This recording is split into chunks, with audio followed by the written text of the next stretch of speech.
Bora lá, meu povo! Camisa 9 e volante na mira. Thiago Carpini elogia Gabriel Talhari e avalia lateral no Fortaleza.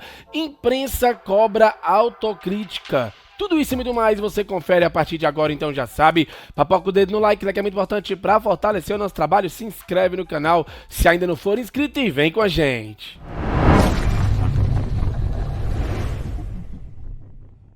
Começando mais um vídeo aqui no Expresso Tricolor, eu sou o PM e seja muito bem-vindo e bora lá pro giro de notícias de hoje, sexta-feira, dia 27 de fevereiro de 2026. É o penúltimo dia do mês e o Fortaleza volta a campo depois de amanhã, domingão, para os primeiros 90 minutos da decisão de 180, que vale o título do Campeonato Cearense, o nosso manjadinho. Jogo às 18 horas na Arena Castelão. O check-in já está aberto faz tempo, a venda de ingressos também, então cuida na fuga, não perde tempo não para você já garantir a sua vaguinha no Gigante da Boa Vista, beleza?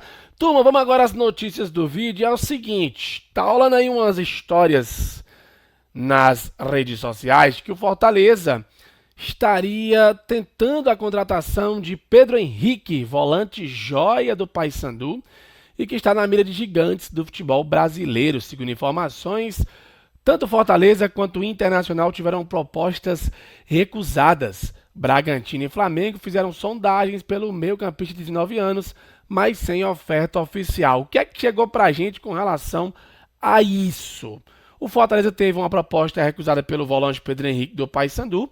A oferta do Lion foi superior à apresentada pelo Internacional, nos mesmos moldes, empréstimo com opção de compra, porém com valores um pouco mais altos.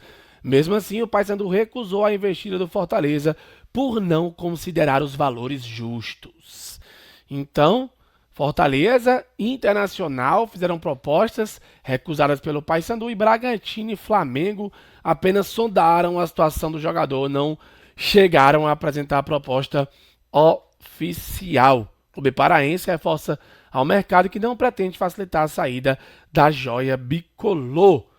E assim, gente, é um volante, é uma joia do Paysandu, e se o Fortaleza está tentando contratar esse jogador é porque está procurando volante também, ou seja, Ronald, Rian e Rodrigo Merendá não são suficientes para os dois volantes que a gente já tem considerados titulares, que é o Sacha e o Pierre. Então, acho natural que o Fortaleza vá ao mercado buscar um volante de mais qualidade aí, porque até o momento a gente não viu o Ronald ter uma sequência, o Rian se machucou, também não teve sequência, e o Rodrigo é o único que, mesmo sendo muito criticado pelo torcedor e alternando entre partidas ruins e piores, ainda tem conseguido fazer alguma coisa ali, porque tem feito uns golzinhos aleatórios, né? Mas ninguém tira a titularidade de Lucas, Sacha e Pierre. Então não dá, tem que ter um volante de mais qualidade aí para disputar a titularidade, até mesmo porque Sacha e Pierre uma hora vão cansar.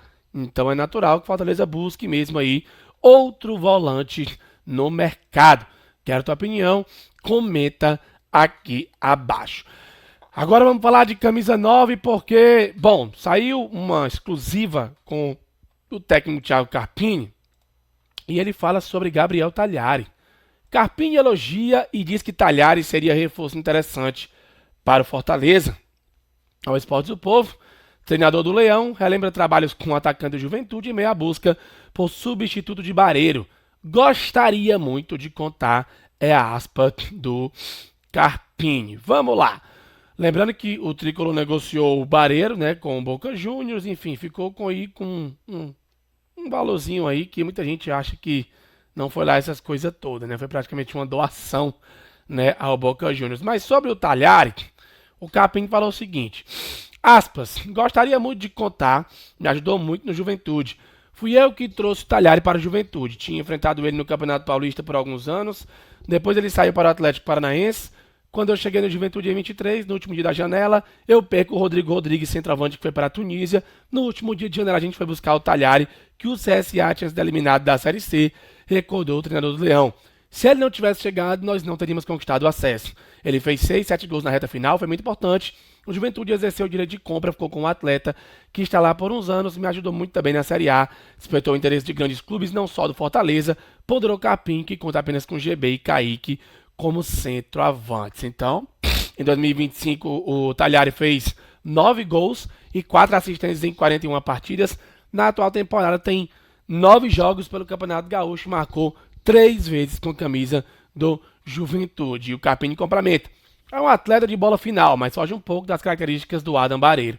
Difere um pouco. Não é um cara de tanto contato, de tanto embate. É um cara que consegue sair mais, achar os espaços, tem uma capacidade técnica para flutuar e também tem gols. Seria um reforço interessante, conhece a competição, a nossa maneira de trabalhar, e isso também encurta esse caminho de adaptação. Então, Talhari aí, voltando a ser citado agora pelo treinador, né? Será que o Fortaleza está tentando tirar o Talhari do Juventude? Acho difícil. Sendo bem sincero com vocês, acho difícil, mas nunca se sabe, né? Vamos acompanhar aí, ver se de fato o Fortaleza consegue encontrar logo esse camisa 9 que virá para o lugar de Vareira e precisa ser titular absoluto, porque GB e Kaique não dá, né, gente? Infelizmente, não dá para contar com os jogadores que estão hoje no elenco, tá bom? Quero tua opinião sobre o Talhari, comenta aqui abaixo. E aí o Carpini falou também sobre o Fuentes, né, gente? Que nas 2 partidas que fez como titular não se ouve tão bem. E o Carpini explica. Carpini avalia Fuentes e explica que o lateral não está na condição física ideal. Fortaleza foi vaiado em alguns momentos do jogo contra o Maguari e o treinador pediu colaboração do torcedor. Abre aspas, as dificuldades são muito grandes. A gente chega em um jogo decisivo muito importante, com o Espinha, uma base boa, mas essa base foi construída a cada semana, já que a cada semana tinha alguma modificação. Então esse é o fator que dificulta às vezes. O melhor entrosamento, a melhor escolha do atleta. O Fuentes chegou e já fez 2 jogos em sequência, sem ter a condição física ideal. Pela necessidade, nunca trabalhou com o Luiz Fernando, eles precisam se conhecer, precisam jogar juntos. O torcedor não tem ideia do tamanho da importância dele para a nossa reconstrução, blá blá blá, o resto a gente já leu aí. Mas falou, né, que de fato o torcedor fica um pouco impaciente, é natural, mas a gente teve força para esperar e fazer 4 gols. Sofremos 3, mas fizemos 4. Se no final de todos os jogos acontecer isso, a gente está em um saldo positivo, mas não é o que nós queremos. Os erros que nós tivemos em questão defensiva não apagam tudo que está sendo construído. Então, Fuentes ainda está longe do ideal. Não está na condição física do ideal, então vamos ter que ter paciência aí com o Fuentes. E aí vem a parte mais importante, né? O Carpini revela que avaliou deixar o Fortaleza após a saída de Marcelo Paes. E aí eu vou trazer esse trecho aqui, porque é um trecho que repercutiu bastante aí na imprensa sobre a fala do Carpini. Ser contratado por algumas pessoas, chegar em dezembro e ver um clube, voltar em janeiro e encontrar um outro clube. E realmente eu cheguei a pensar se esse era o projeto para mim. Eu nunca tive dúvida do Fortaleza, desde quando eu fui procurado. Eu queria que esse projeto tivesse acontecido antes, tivemos ali próximo em algum momento de acontecer antes. Mas um dia antes do meu acerto aqui eu tinha algumas situações encaminhadas, um pouco até palavrada com outro clube, né, de Série A, e eu entendi o desafio e a oportunidade de não dar um passo atrás, mas viver um projeto com Fortaleza, que foi o que Fortaleza viveu nos últimos anos com diversos treinadores. Na quarta-feira eu tinha encaminhado uma situação, na quinta-feira na conversa com o Marcelo Paz, E como você falou, eu cheguei no clube, eu fui recebido pelo Marcelo Paz, pelo Júlio, pelo Papelim, pelo Del e pelo Boeck. Ninguém mais está aqui. Eu recebi um elenco, que poucos ainda estão aqui, daquilo que a gente imaginava. Mas eu não, momento algum eu me queixei, momento algum eu deixei de trabalhar, momento algum eu transferi a responsabilidade para alguém.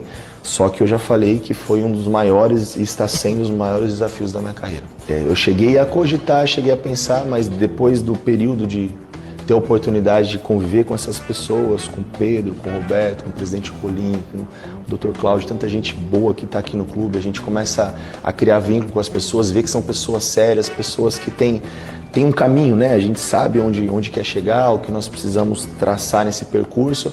E eu falei, cara, eu já sou parte desse projeto, é aqui que eu vou ficar, se eu estou aqui, é aqui que eu tenho que estar.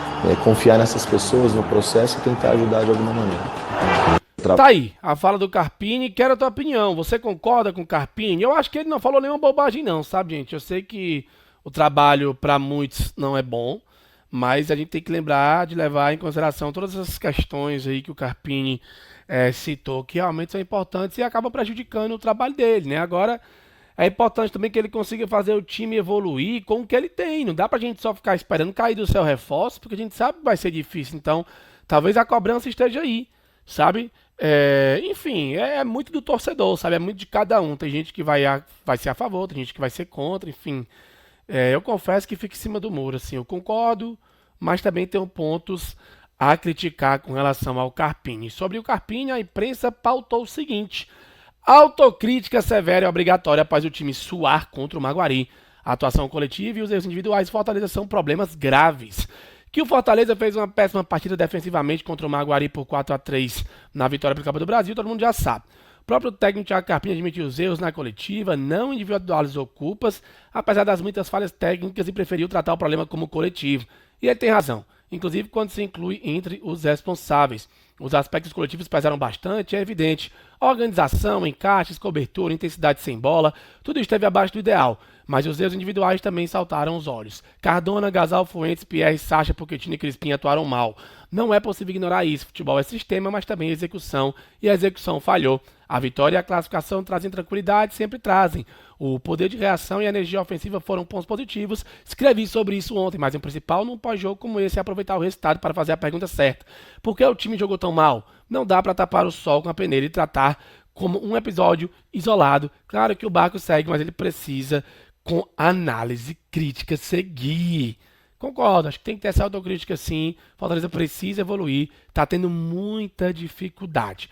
E o transfer gente, será que vai rolar? Será que não vai rolar? Vamos tentar entender aqui de uma vez por todas essa situação e ouvir a Fernandinha lá dos Verdes Mares explicando essa situação mais uma vez. Mais um clube cobrando Fortaleza e que pode acioná-lo no CNRD para fazer cobranças relacionadas a valores envolvendo atletas do clube.